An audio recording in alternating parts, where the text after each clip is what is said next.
Even when you feel low, you can still go. Even when you feel slow, you can still go.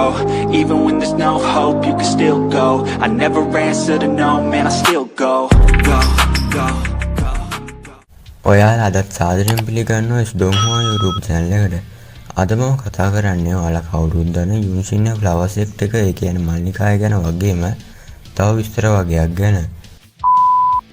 හරි, ඉතින් මේ මල්ලිකායේ මුලින්ම හිටියේ ප්‍රධානීතුමිය තමයි ග්‍රැනි හුවා කියන්නේ. සහ ඇය මැරුණට පස්සේ තමයි යුන්ෂි මල්ලිකාය ඊළඟ ප්‍රධානීතුමිය වෙන්නේ.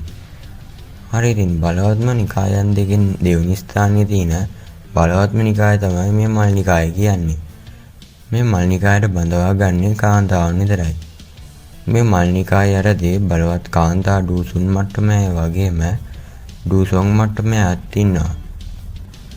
හරි, මම දැන් කතා කරන්නම් මල්නිකායට සම්බන්ධ වෙන කාලේ මොකද වුනේ කියලා. මුලින්ම යුන්ෂි වගේම නාලන් යන දෙන්න මල්නිකායට සම්බන්ධ වෙලා වසර දෙකක් යනකොට ඒ දෙන්නට හම්බුණා මල්නිකායට අයිති සීමාවෙත් තියෙන කන්දක්. මේ දෙන්නා නැවතිලා ඉන්නකොට කවුරුත් බලන්න ආවේ නම් නැහැ.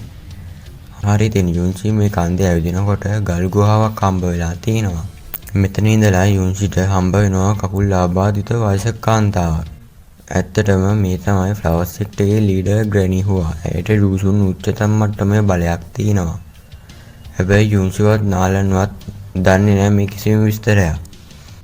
ඉතින් ග්‍රැනි හුවා අපේ යුන්ෂිව දැකලා පහර දීලා තිනා. ඒ ප්‍රහාරය නිසා යුන්ෂිට ටිකක් තුවාල වෙලා තිබුණත් ඇයි මේ මහලු කාන්තාව එක තරහා ගත්තේ නැහැ. ඉතින් අපේ යුන්ෂි මේ මහලු කාන්තාවට හැමදාම වගේ කෑම ගිහින් දීලා තිනවා. පස්සේ අවුරුද්දක් විතර ඉඳලා ගුහාවෙන් එළියට එන්න තීරණය කරලා තිනවා. ඊට පස්සේ තව අවුරුද්දක් යුන්ෂි නාලන් එක ඉඳලා තිනවා. ඉතින් මේ මහලු කාන්තාව මැරෙන්න ලං වෙනකොට මොකක් හරි රහස් ක්‍රමයක් පාවිච්චි කරලා යුන්ෂිගේ ශරීරයේ තමන්ගේ ඔක්කොම ඩූසි මුද්‍රා කරලා තිනවා. වගේම මැරෙන්න කලින් තමන්ගේ ජෙඩ් එක යුන්ෂිට දීලා කියනවා මල්නිකාය ඊළඟ ප්‍රධානියා වෙන්න කියලා.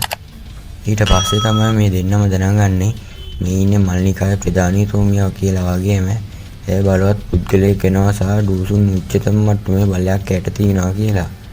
හරි, ඉතින් ග්‍රැනි හුවාව භූමදානය කරලා ටික කාලයකට පස්සේ මල්නිකාය වැඩ බලන ප්‍රධානීතුමිය යුන්ෂි ගාවට ඇවිත් ජෙඩ් එක ඉල්ලලා තිනවා. වගේම මේ වෙලාවේ ටිකක් කල්පනා කරපු යුන්ෂි ඇයට මේ ජෙඩ් එක දීලා තිනවා.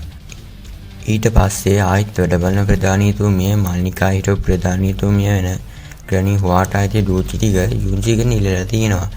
ඒත් මේ ඩූචි දුන්නොත් යුන්ෂි මැරෙන්න උනත් පුළුවන්. මේ වැඩ බලන ප්‍රධානීතුමිය ගැන කිව්වොත් ඇය තරු 4 ඩූසුන් මට්ටමේ බලයක් තියනවා. වගේම ඇයගේ සහකාරයාට තරු 6 ඩූසුන් මට්ටමේ බලයක් තියෙනවා. මේ දෙන්න එක්ක අපේ ෂෝයන් වගේම යුන්ෂි ලොකු සටනක් කරනවා. ඉතින් ඔයාලට වැඩි විස්තර දැනගන්න ඕන නම් මම පහල කමෙන්ට් බොක්ස් එකේ පින් කරලා තියෙන ලින්ක් එකෙන් ගිහිල්ලා වීඩියෝ එකත් බලන්න කියලා මතක් කරනවා. හරි, එහෙනම් අදට වීඩියෝ එක ඉවරයි, ගිහින් එන්න.